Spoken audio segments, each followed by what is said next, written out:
Good morning.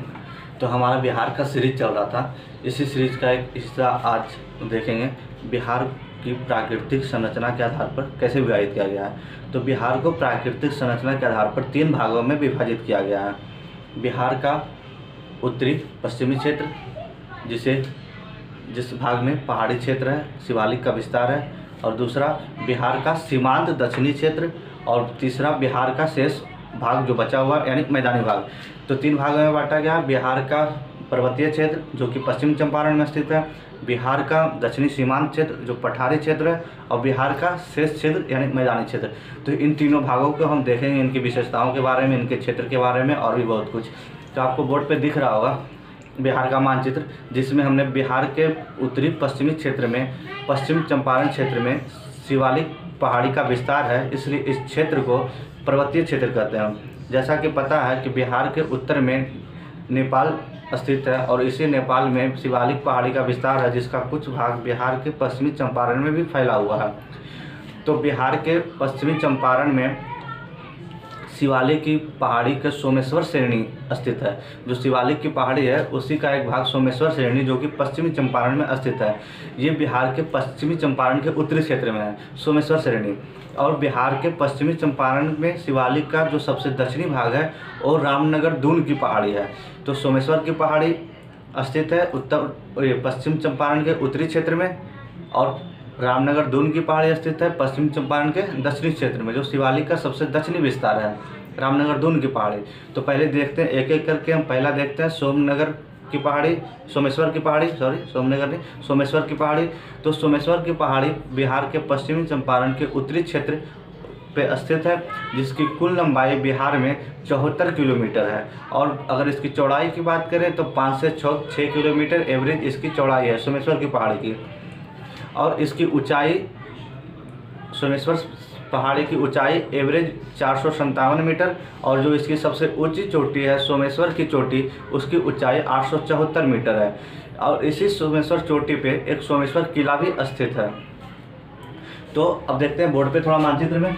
Someshwar की पहाड़ी पश्चिम में त्रिवेणी नहर से और पूरब में भिखनाठोरी तक विस्तृत में क्षेत्र में फैला हुआ है। यानी सोमेश्वर की पहाड़ी जो है पश्चिम चंपारण के पश्चिमी क्षेत्र त्रिवेणी नहर से शुरू होकर भिखनाठोरी तक फैला हुआ है ना। इसकी कुल लंबाई हमने बताया, यानी त्रिवेणी नहर से लेके भिखनाठोरी तक इस पहाड़ी की लंबाई 74 किलोमीटर है, और चौड़ाई 5 से 6 किलोमीटर एवरेज है। और इसकी एवरेज ऊंचाई 457 मीटर, और इसकी सबसे ऊंची चोटी जो सोमेश्वर की चोटी है 874 मीटर ऊंचा।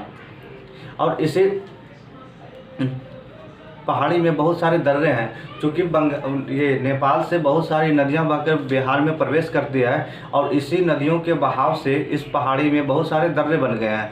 क्योंकि नदियां जो हैं कटाव की है इस पहाड़ में, और कटाव के कारण ही बहुत सारे दर्रे बन गए हैं। और यही दर्रे जो है बिहार और नेपाल के मार्ग का काम करती है, आने जाने के लिए जो मार्ग का काम करती है यही दर्रे करती है। इसमें प्रमुख रूप से मारवात दर्रा हो गया, भिखनाठोरी दर्रा हो गया, सोमेश्वर दर्रा हो गया, और गरवा दर्रा हो गया। ये मुख्य रूप से ये दर्रे हैं, तो नाम याद रखना है। और इनमें जो सोमेश्वर की दर्रा और भिखनाठोरी की दर्रा है, इसका निर्माण कूदी नदी के काटने से हुई है, और गरवा दर्रा है, इसका निर्माण हरदा नदी के काटने से हुआ है। ठीक है, तो ये दर्रे हैं जो सोमेश्वर की पहाड़ी में स्थित है। तो सोमेश्वर की पहाड़ी की ये मुख्य बातें थे। अब बात करते हैं रामनगर दून की पहाड़ी, जो पश्चिमी चंपारण के सबसे दक्षिणी भाग में स्थित है, और जो शिवालिक का सबसे दक्षिणी विस्तार भी है। इसकी लंबाई 32 किलोमीटर है, जबकि हमने सोमेश्वर पहाड़ी की लंबाई 74 किलोमीटर, लेकिन इसकी लंबाई कम है, मात्र 32 किलोमीटर बिहार में है। लेकिन चौड़ाई इसकी उससे अधिक है, इसकी चौड़ाई एवरेज 8 किलोमीटर है, जबकि सोमेश्वर पहाड़ी की चौड़ाई 5 से 6 किलोमीटर थे, इसकी चौड़ाई 8 किलोमीटर है। और सोमेश्वर रामनगर दून की सबसे ऊंची चोटी संतपुर नामक स्थान पर है, इसलिए इस चोटी का नाम भी उसी स्थान के नाम पे संतपुर चोटी रखा गया है, जिसकी ऊंचाई 240 मीटर है। यानी रामनगर दून की पहाड़ी की सबसे ऊंची चोटी संतपुर चोटी, जिसकी ऊंचाई 240 मीटर है।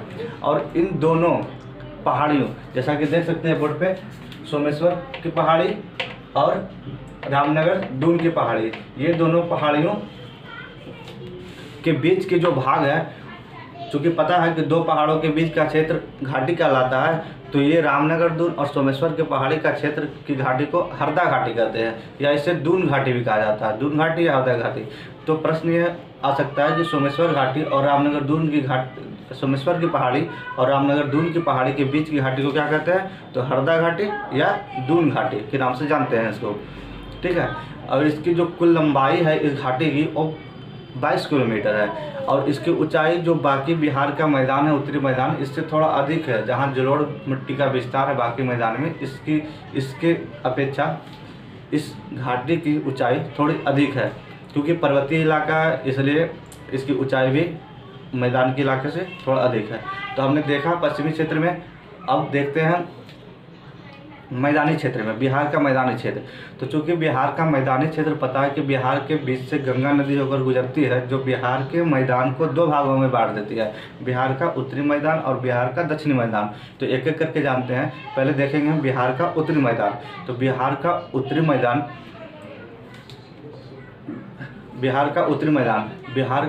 मैदान में बहुत सारी नदियाँ बहती है, और इन्हीं नदियों के लाए गए मिट्टियों से निक्षेपण हुआ है और ये मैदान का निर्माण हुआ है, जिनमें मुख्य रूप से कौन कौन सी नदियाँ हैं, तो घाघरा नदी है, गंडक नदी है, बूढ़ी गंडक नदी है, बागमती नदी है, कमला नदी है, कोसी नदी है, महानंदा नदी है। इन्हीं नदियों के लाए गए मिट्टियों के निक्षेपण से उत्तरी बिहार का निर्माण हुआ है। उत्तरी बिहार की ढाल की बात करें तो इसकी ढाल जो है उत्तर से दक्षिण की ओर और पूरब से पश्चिम की ओर है। उत्तर से दक्षिण की ओर ढाल है, तभी तो इसकी नदियों का पानी गंगा में मिल जाती है, क्योंकि उत्तर से दक्षिण की ओर नदियाँ बहती है, क्योंकि उत्तर से दक्षिण की ओर इसका ढाल है, और पूरब से पश्चिम की ओर ढाल है, इसलिए गंगा नदी पश्चिम से पूरब की ओर ढाल है, इसलिए गंगा नदी पश्चिम से पूरब की ओर बहती है, ठीक है। तो इसमें मुख्य रूप से हमने देखा कि ये नदियों के लाए गए निक्षेपण से बना है, नदियों के लाए गए मिट्टियों के निक्षेपण से बना है, जिसमें मुख्य रूप से घाघरा नदी, गंडक नदी, बूढ़ी गंडक, बागमती नदी, कोसी नदी और महानंदा नदी थी, है ना।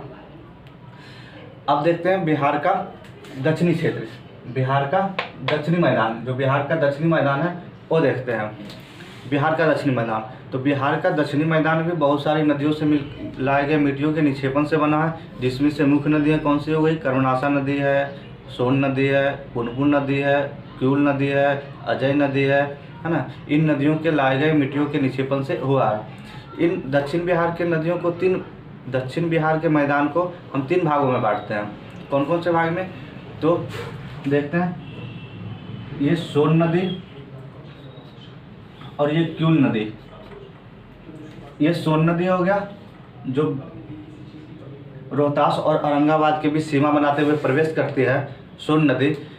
तो सोन नदी का जो सबसे पश्चिमी भाग का क्षेत्र हो गया, यानी कर्मनाशा नदी और सोन नदी के बीच का क्षेत्र, ये भोजपुर का मैदान कहलाता है। और सोन नदी और क्यूल नदी के बीच का मैदान को हम मगध का मैदान कहते हैं, है ना। और क्यूल नदी और झारखंड में स्थित जो राजमहल की पहाड़ियां हैं उनके बीच के मैदान को हम अंग का मैदान कहते हैं। प्राचीन भारत में देखा होगा कि अंग मगध और इन्हीं क्षेत्रों में राज करते थे, इसलिए इनका विभाजन भी इसी आधार पर कर दिया गया, है ना। सोन नदी के पश्चिम में स्थित मैदान भोजपुर का मैदान, और सोन नदी और क्यूल नदी के बीच के मैदान को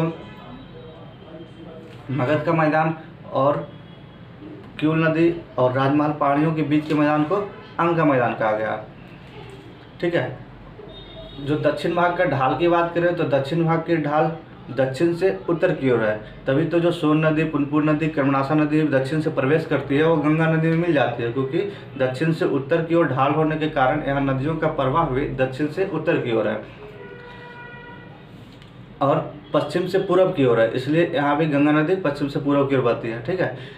अब संपूर्ण दक्षिण और उत्तरी मैदान को मिला के अगर संपूर्ण बिहार के मैदान की बात करें तो इसका कुल क्षेत्रफल 90,650 वर्ग किलोमीटर है।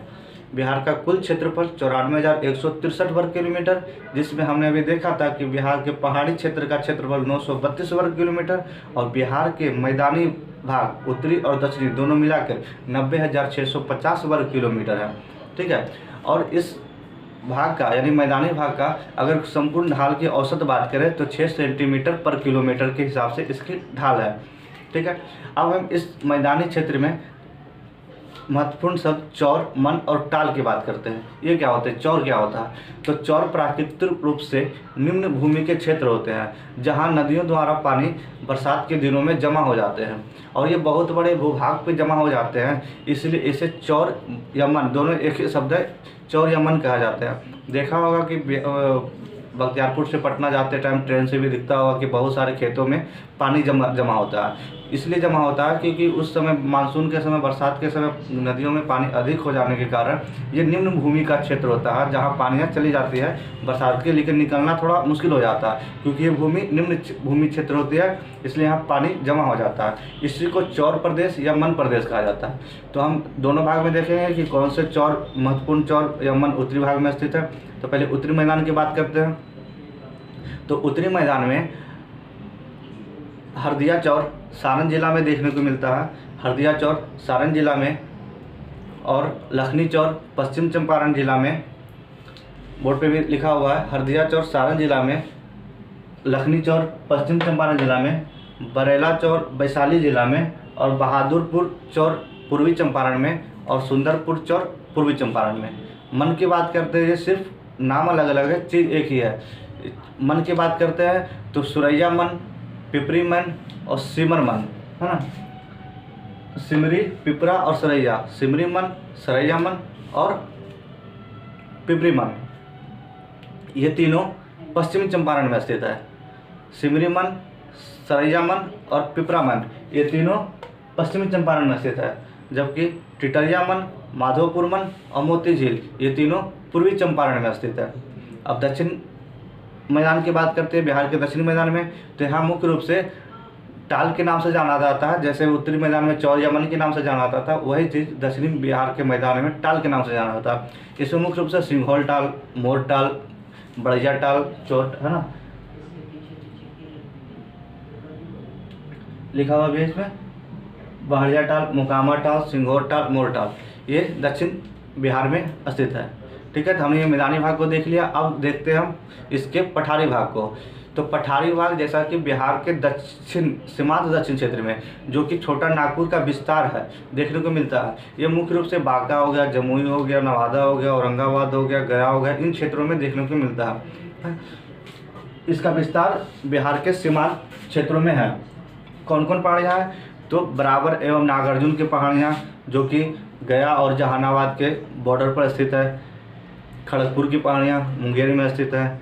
नवादा में भी पहाड़ी, बहुत सारी पहाड़ी है। गिद्धेश्वर की पहाड़ी, और फिर राजगीर में रत्नगिरी, जो नालंदा जिला में स्थित है, रत्नगिरी, विपुलगिरी, वैभवगिरी, सोनगिरी, ये सब पहाड़ियाँ राजगीर में स्थित है। इसके अलावा गया के निकट भी स्थित है बहुत सारी पहाड़ियाँ, ब्रह्मयोनी पहाड़ी, प्रेतशिला, भूतशिला, रामशिला, ये सब पहाड़ियाँ गया के निकट स्थित है। तो ये सब पहाड़ियाँ जो है बिहार के दक्षिण सीमांत क्षेत्र में स्थित है, जो कि छोटा नागपुर क्षेत्र का विस्तार है। और इसको हम दो भाग में बांटते हैं। एक तो सोन नदी के पश्चिम क्षेत्र में, जिसे कैमूर का पठार का भाग कहा गया है। सोन नदी जो है छोटा नागपुर के पठार और कैमूर का पठार को विभाजित करती है। तो कैमूर का पठार मुख्य रूप से बलुआ पत्थर से निर्मित है, और जबकि छोटा नागपुर का पठार आग्नेय चट्टान है, जिसमें शिष्ट और निष्ठ मुख्य रूप से चट्टान पाई जाती है। ये बिहार के दक्षिण सीमांत क्षेत्र में स्थित है। इसका कुल क्षेत्रफल 2581 वर्ग किलोमीटर है।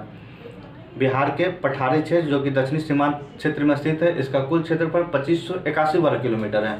तो फिर से हम एक बार क्षेत्रफल की बात करते हैं। पठारी भाग तो हो गया कंप्लीट। क्षेत्रफल की बात कर रहे थे, तो बिहार का कुल क्षेत्रफल 94,163 वर्ग किलोमीटर है, जिसमें बिहार के पर्वतीय क्षेत्र का क्षेत्रफल 932 वर्ग किलोमीटर है, और बिहार के पठारी भाग का क्षेत्रफल 2581 वर्ग किलोमीटर है, और शेष मैदानी भाग का क्षेत्रफल 90,650 वर्ग किलोमीटर है। तो हमने देखा बिहार को प्राकृतिक संरचना के आधार पर कैसे विभाजित कर सकते हैं, इसकी क्या क्या मुख्य विशेषताएं थी। हमने देखा ये बहुकल्पिक विषय के लिए भी ज़्यादा महत्वपूर्ण